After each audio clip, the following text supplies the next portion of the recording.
Salut! Bon, écoutez, ça fait un petit moment que je dois faire une vidéo sur l'alimentation de mes animaux. Donc là, ben, on est devant les taurillons. Donc les taurillons, c'est des animaux, des mâles, des petits taureaux, hein, qu'on va essayer d'élever pendant 18 mois pour un poids moyen de 750 kg. Donc j'ai commencé la première année, tout simplement comme j'ai appris à l'école, comme mon père a appris à l'école, avec du soja et du maïs. Bon, aujourd'hui, moi j'essaye de faire des choses un peu nouvelles.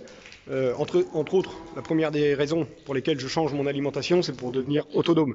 C'est-à-dire que demain, je pense que plus on sera autonome et plus on sera performant, que ce soit écologiquement, que ce soit aussi économiquement. Au niveau de la ration de ces animaux-là, moi je suis pas du tout dans le standard. Moi sur ma ferme j'essaye de faire des choses un peu nouvelles. Essentiellement donc luzerne et trèfle violet. Ça c'est les deux fourrages de base que j'utilise. Et puis après je mets à peu près 7 kg de grains. 7 kg de grains, donc du blé aplati essentiellement, puis un petit peu de maïs aplati, il m'en reste encore un petit peu. Alors après c'est des choses un peu nouvelles. Parce qu'ils ont tourné à ça depuis le mois de juillet, souvenez-vous, cet été en plein soleil. Je vous avais fait une vidéo sur les animaux qui étaient élevés en plein soleil. Donc ils ont eu un super comportement cet été. Ils ont fait une croissance pour moi un peu exceptionnelle, parce qu'on était à 1550 grammes de GMQ, je crois, de tête comme ça. Et le seul aliment qu'ils avaient, c'était de la luzerne en enrubanage, et puis du blé. Ils avaient 3 ou 4 kilos de blé, et puis de la luzerne. C'est tout ce qu'ils avaient. Donc ils ont fait une croissance exceptionnelle avec cet aliment-là. Donc la luzerne, on continue toujours. Il n'en reste pas beaucoup, mais il m'en reste un petit peu. C'est pour ça qu'il y a le trèfle violet qui prend le relais. Par contre, j'ai quand même fait une connerie. Ah, et on en fait des conneries, c'est que tu te dis, mais attends, Cédric, tu fais des taurillons, t'as pas du tout de maïs. Donc il y a un moment donné où je leur ai donné du maïs en silage. Il y a un moment donné où j'ai pris une gamelle. Et je pense que c'est en lien. Parce que le maïs en silage, c'est un aliment qui a quand même un gros problème. Parce qu'il y a dans le maïs en silage, il y a le grain du maïs, donc ça c'est très bien, mais il y a la paille du maïs, alors ça c'est très mal. La paille du maïs, c'est bon pour des vers de terre, mais c'est à peu près bon qu'à ça. Voilà. On peut l'utiliser sur des vaches, moi je l'utilise sur mes vaches quand elles sont en reproduction, parce que les vaches elles n'ont pas besoin d'une grosse fourniture en énergie, donc la paille de maïs peut les encombrer, c'est pas gênant. Par contre sur les taurillons, je crois que j'ai fait une connerie.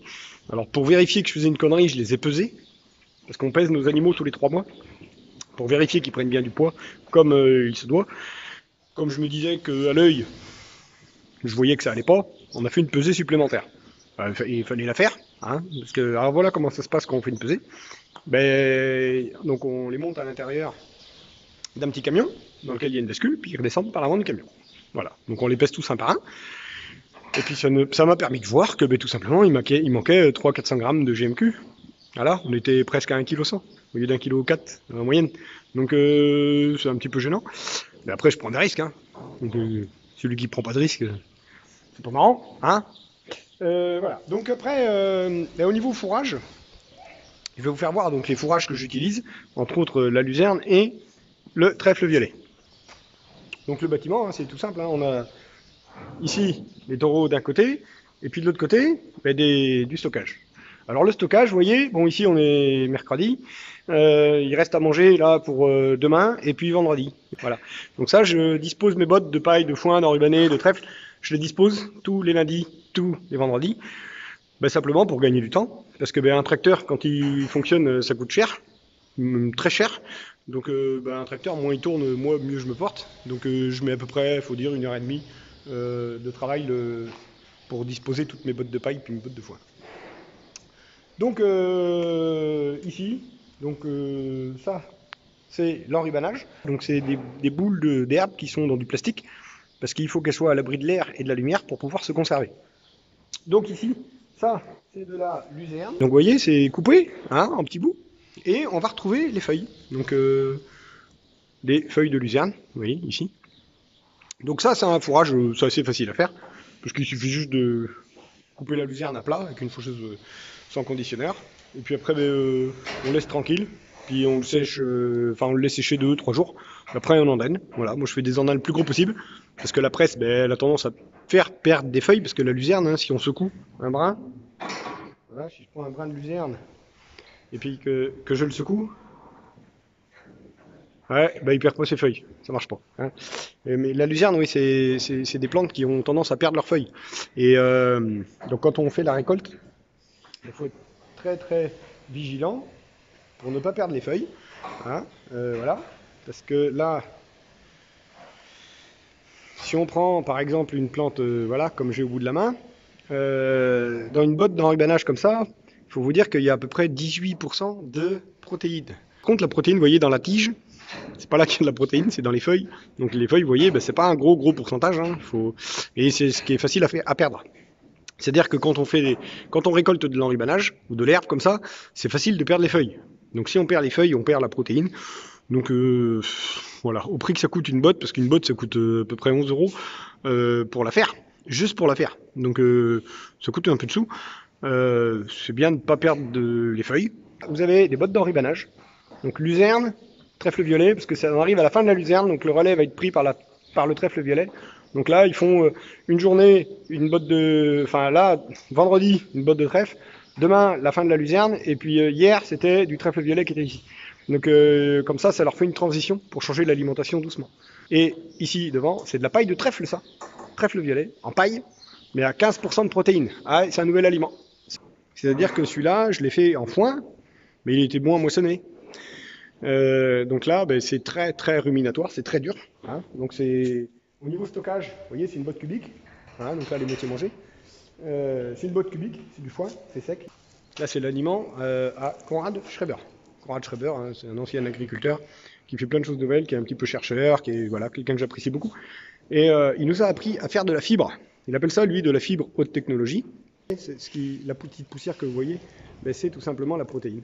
Hein. Il y a énormément de protéines, il y a 15% de protéines dans de la paille. Donc ça, je m'en sers pour sécuriser la ration, enfin même mieux que ça, pour faire carrément un aliment. C'est-à-dire qu'aujourd'hui, il y a moitié à peu près d'enrubanage et moitié de paille. Alors forcément, ben, si on remplace le maïs en silage par des aliments très fibreux, riches en protéines, parce que ben, c'est à peu près ça, mon histoire, hein, c'est que ben, je fais la bascule inverse par rapport à tout le monde.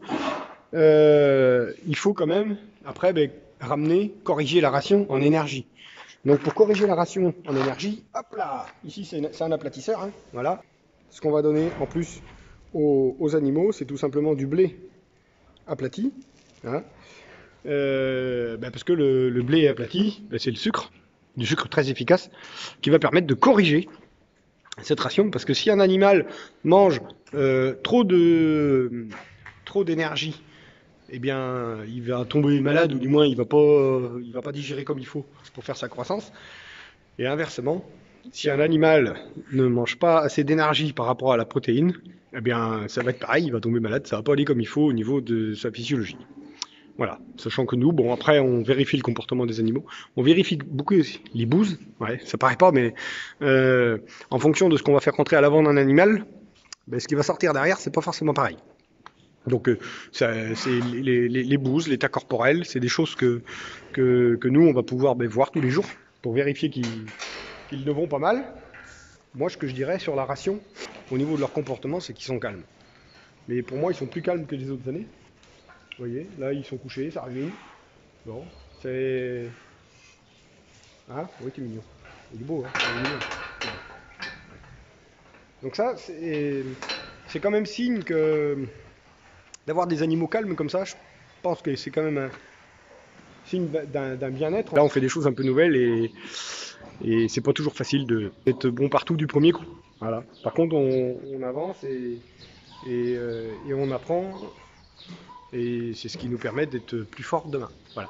Bon écoutez, moi je vous remercie d'avoir suivi ma petite vidéo et je vous dis à bientôt. Salut, salut!